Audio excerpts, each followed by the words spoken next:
Hi செல்லக்குட்டிங்களா, எப்படி இருக்கீங்க? நல்லா இருக்கீங்களா? நானும் நல்லா இருக்கேன். என் வீடியோ பார்க்குறீங்க, ரொம்ப ரொம்ப சந்தோஷம். இன்றைக்கி என்ன சொல்ல வரேன்னா, இன்னைக்கு கடை திறந்து மதியானத்துக்கு மேலே நான் போயிட்டேன். எதனால் போனேன்னா, மனசு ரொம்ப சரியில்லாமல் ஆயிடுச்சு. ஒரு வயசான அம்மா வந்து அங்கங்கே பிச்சை கேட்குறாங்க. இந்த மாதிரி வயசானவங்கள வெளியில் விடுறது பெரிய தப்பு தானே. நல்லவங்க எப்படி சொல்கிறது, வயசு பசங்க அப்படி இப்படி நடந்து போகும்போதே வண்டிங்க வேற எச்சிடுறான், ஏதோ ஒன்று நடக்குது. இவங்க வயசானவங்க தானே, எவ்வளோ கஷ்டம் அவங்களுக்கு. அவங்க அவங்க பசங்க என்ன பண்ணுறாங்க, ஏது பண்ணுறாங்க நமக்கு ஒன்றும் தெரியல. இருந்தாலும் அவங்க கஷ்டப்பட்டு வளர்த்து ஆளாக்கி இப்படி விட்டு இவங்க சாப்பிடணுன்ட்டு அவசியம் இல்லைல்ல. அது பெரிய ஒரு மனசுக்கு எனக்கு இதுவாகிடுச்சு. அதனால் சாத்திட்டு போயிட்டேன். எங்கள் அம்மா ஞாபகம் அதிகமாக ஆயிடுச்சு.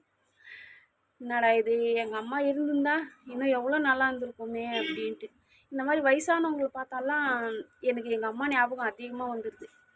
அழுதுக்குன்னு நான் போயிடுறேன் வீட்டுக்கு. கடை திறக்கிறதுக்கு மூடே வர மாட்டேங்குது. அதை மாதிரி போயிடுறேன். தயவு செஞ்சு இந்த மாதிரி விடாதீங்க. உங்களுக்கு கையெடுத்து கும்பிட்டு கேட்டுக்கிறேன். பெற்றவங்கள எவ்வளோக்கு எவ்வளோ பார்க்குறீங்களோ அவ்வளோ அவ்வளோ கண்டிப்பாக கடவுள் சாட்சியாக சொல்கிறேன், நீங்கள் நல்லா இருப்பீங்க.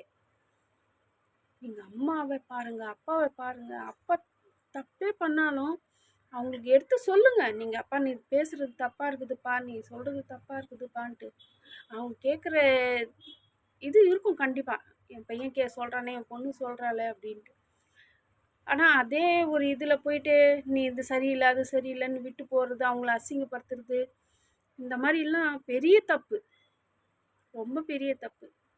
தயவு செஞ்சு நல்லபடியாக பார்த்துக்குங்க அம்மாவை. இது என்னோட ஒரு எப்படி சொல்கிறது வேண்டுகோள் கூட நினச்சிங்க. பெற்றவங்கள விடாதீங்க. ஒரு சில பேர் நல்லா பார்த்துக்கிறீங்க, அவங்க அம்மா ஒரு திட்டுறாங்க பேசுகிறாங்கனாக்கா எதுக்கு திட்டுறாங்க எதுக்கு பேசுகிறாங்க அது கொஞ்சம் புரிஞ்சுக்கிங்க. அது புரிஞ்சுக்கிட்டாலும் அம்மாவை நல்லபடியாக பார்த்துக்கலாம். சரிங்களா? பிடிச்சிருந்தா லைக் பண்ணுங்கள், கமெண்ட் பண்ணுங்கள், ஷேர் பண்ணுங்கள்.